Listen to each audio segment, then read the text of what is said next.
saya garis bawahi, jangan disamakan pendapat saya dengan dia. Oke, jadi seperti apa nih? Sesungguhnya saya kan tidak mengatakan kehati-hatian. Yang saya katakan ini adalah ini there must be something, ya. Ada sesuatu nih. Yes. Kenapa kemudian Jaksa Agung kelihatannya maju mundur, pucu-pucu, jaksa kepala kejaksaan negeri juga kelihatannya nggak mau maju-maju.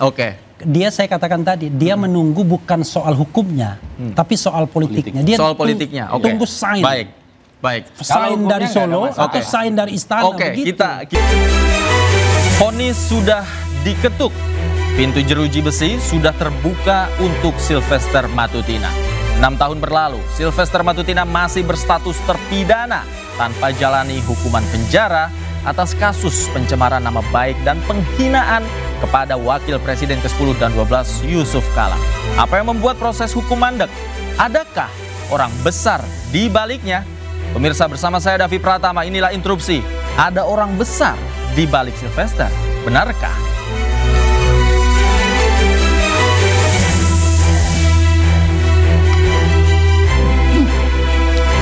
Dan pemirsa, untuk membahas tema kita malam hari ini, saya ditemani oleh 4 orang narasumber. Di sebelah kanan saya ada Bang Andi Azwan, Wakil Ketua Umum Jokowi Mania. Selamat malam Bang Andi.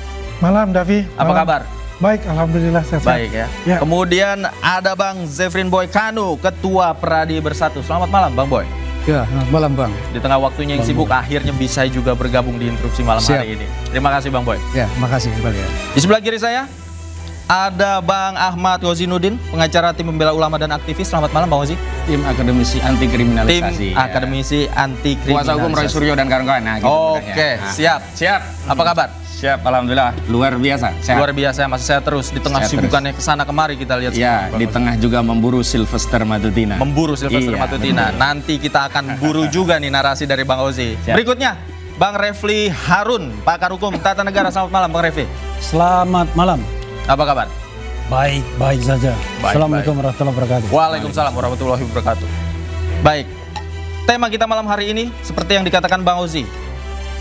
Bagaimana mungkin Sylvester Matutina yang sudah divonis namun saat ini masih bebas?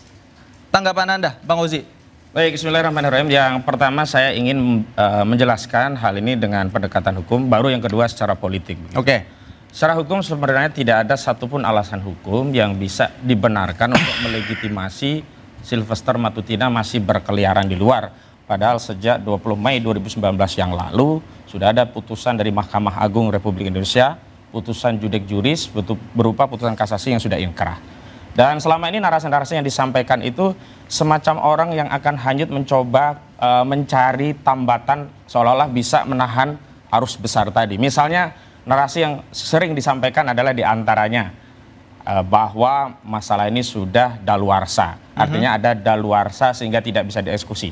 Saya ingin tegaskan bahwa tidak ada satupun alasan untuk menyatakan bahwa kasus ini sudah daluarsa sehingga tidak ada kewenangan dari Jaksa Agung untuk mengeksekusi. Pertama, kita harus ketahui yang dimaksud daluarsa itu adalah lewat waktu baik dalam 2 hal. Pertama, daluarsa dari sisi penuntutan. Yang kedua, daluarsa dari sisi eksekusi atau pemidanaan. Kalau kita merujuk KUHP, bukan KUHP ya, Kitab Undang-Undang Hukum, bukan hukum acara ya, Undang-Undang Hukum Pidananya ya, hukum materialnya bukan formilnya. Ini daluarsa itu diatur dalam 2 pasal yang saling berkaitan. Kalau kita bicara daluarsa penuntutan itu ada di pasal 78 KUHP. Kalau kita bicara tentang daluarsa pemidanaan itu 84 KUHP. Dan tegas daluarsa pemidanaan di pasal 84 KUHP ayat 2 itu ditegaskan. Daluarsa pemidanaan itu adalah daluarsa penuntutan ditambah sepertiga. Kalau kita rujuk daluarsa penuntutan di pasal 78 yang ditegaskan bahwa daluarsa penuntutan itu ada beberapa klasifikasi. Saya fokus ke kasus Sylvester Matutina. Jika ancaman pidana dari pasal yang dituntut itu di atas 3 tahun, maka daluarsanya adalah 12 tahun. Sementara dalam 84 ayat 2 itu daluarsa pemidanaannya adalah daluarsa penuntutan ditambah sepertiga. Artinya 12 tahun ditambah sepertiga dari 12 tahun. Kenapa saya hitung ini di 12 tahun?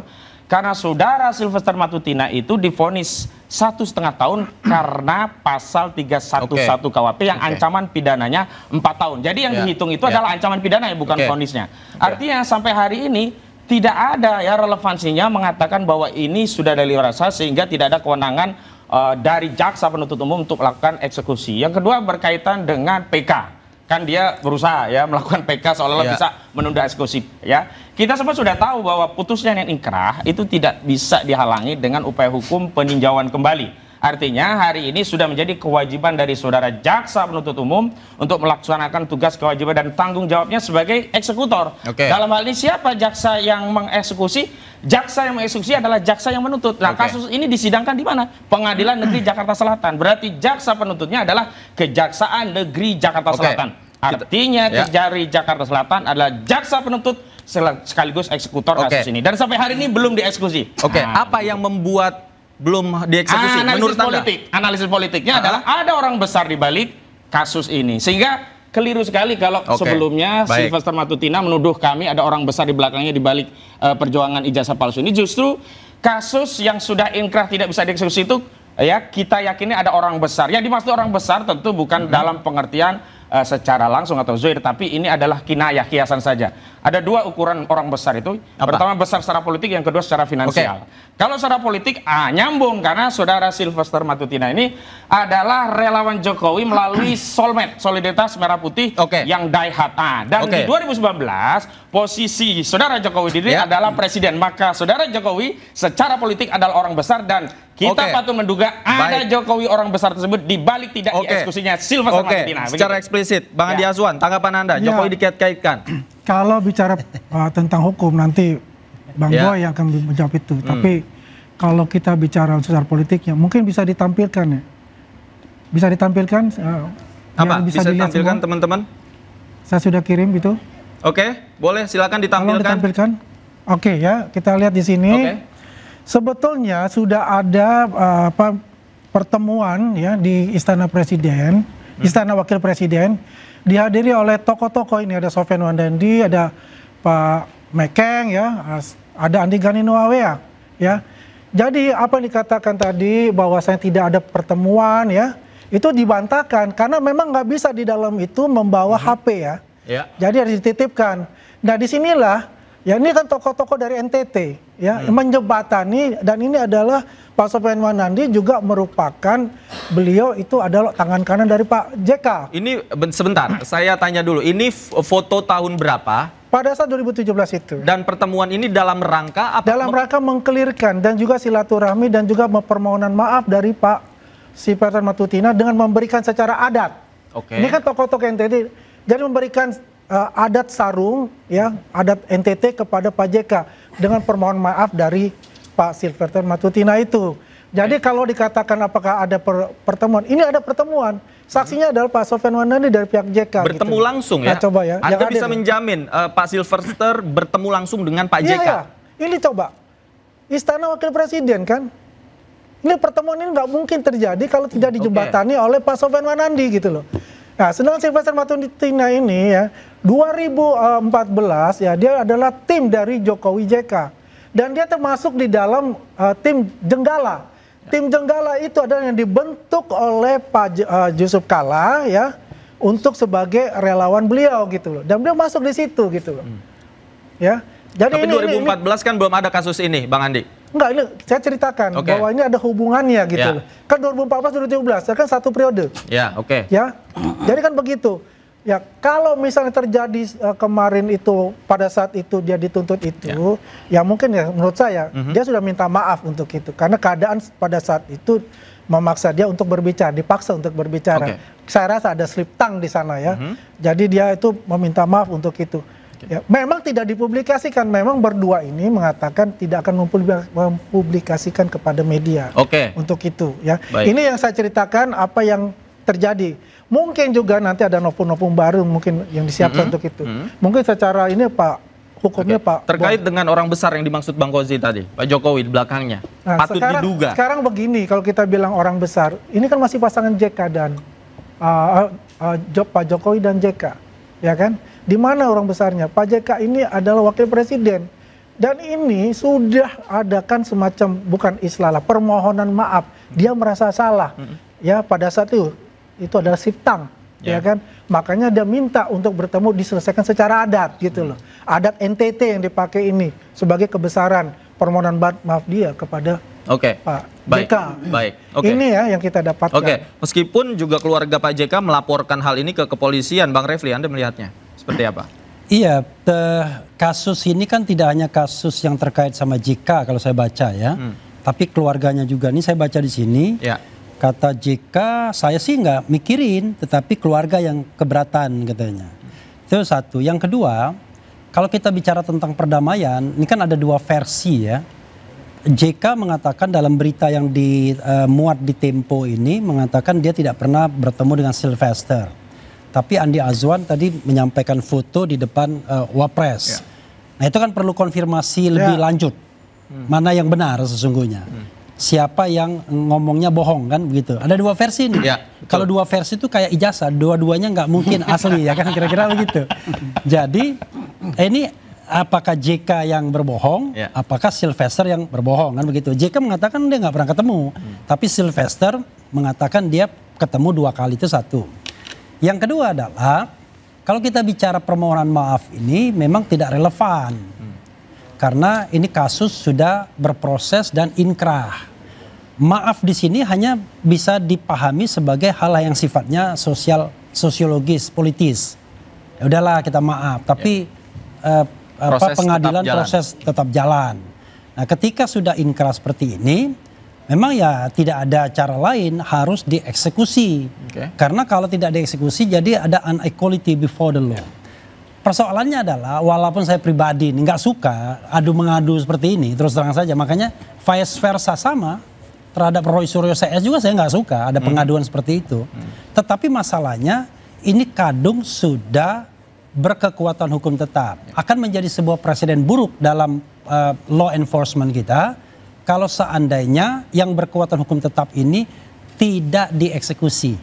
Nanti bilang, gimana kalau misalnya dieksekusi langsung dikasih amnesti? Itu urusan Pak Prabowo, ya kan? It is not my business. Tapi yang paling penting dieksekusi dulu. Dan ini debat eksekusinya sudah berapa hari ini? Padahal tinggal datang atau diambil itu soal lain. Yang penting masuk dulu. Kemudian soal nanti, Pak, saya dapat bagian dari amnesti dong. Saya juga minta gerasi, itu soal lain. Analisa Anda apa yang terjadi sampai hari-hari ini? Begini, ini hypothetical ya sifatnya. Kira-kira siapa sih yang lebih besar dari Jaksa Agung? Kan ini masalahnya adalah konon Jaksa Agung sudah memerintahkan melalui Kapus Penkum. Artinya kan juru bicara Kejaksaan Agung dong, berarti Jaksa Agung kan yang perintahkan. Tapi kok bisa Kejari, Kejaksaan Negeri Jakarta Selatan tidak melaksanakan perintah eksekusi tersebut? Berarti kan ada keraguan. Pertama, tidak ada clear message dari Jaksa Agung sendiri, kecuali Kapus Penkum. Yang kedua, Kejari atau Kajari, Kepala Kejaksaan Negeri Jakarta Selatan, kok kayaknya juga tidak takut atau hati-hati? Terlalu hati-hati. Barangkali dia nunggu sign. 2 sign yang ditunggu. Sorry ya. Sign dari Solo dan sign dari Istana. Kira-kira begitu. Kira-kira Istana ini gimana? Baik. Eksekusi nggak? Solo gimana? Eksekusi nggak? Karena asumsi saya harus ada orang yang lebih besar kekuasaannya dibandingkan Jaksa Agung. Kan begitu? Kalau tidak lebih besar dari Jaksa Agung, maka dia bukan orang besar. Dan menurut Anda yang lebih besar itu ada di Solo dan juga ada di Istana. Baik. Saya garis bawahi sampai di situ. Itu hypothetical ya, hipotesis. Hipotesis. Bang Boy, Anda yang sering sekali mendampingi Bang Sylvester, sebenarnya apa yang Anda ketahui tentang kasus ini? Ya, kalau saya tahu bahwa kasus ini memang harusnya sudah eksekusi, ya kan? Tapi kenapa jaksa tidak mau atau belum mau? Menurut saya kira ada unsur kehati-hatian di sini. Kenapa jaksa tidak berani eksekusi? Berarti Anda sepakat dengan hipotesisnya Bang Refli? Ya, saya sepakat. Ada unsur kehati-hatian dari jaksa. Sehingga jaksa tidak mengeksekusi. Itu jelas kok itu. kenapa jaksa nggak berani eksekusi? Berarti dia ada keraguan-raguan atau unsur kehati-hatian. Dan saya lebih sepakat unsur kehati-hatian, Bang. Kenapa? Karena beberapa kasus yang lain juga ada juga orang sudah di dari Mahkamah Agung sudah inkrah ya. Orang PK bisa ditunda eksekusinya. Nggak banyak, beberapa kasus ada. Oke, baik. Ya kan?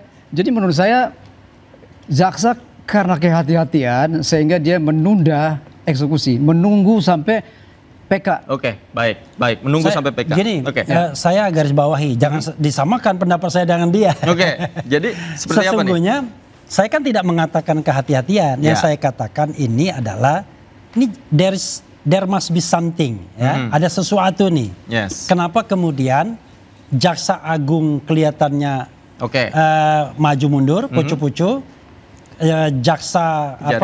kepala kejaksaan negeri juga kelihatannya nggak mau maju-maju. Dia saya katakan tadi, dia menunggu bukan soal hukumnya, tapi soal politiknya. Dia soal politiknya. Tunggu sign. Baik. Sign dari Solo atau sign dari istana. Nanti kita elaborasi lagi. Pemirsa jangan mana-mana. Interupsi, segera kembali.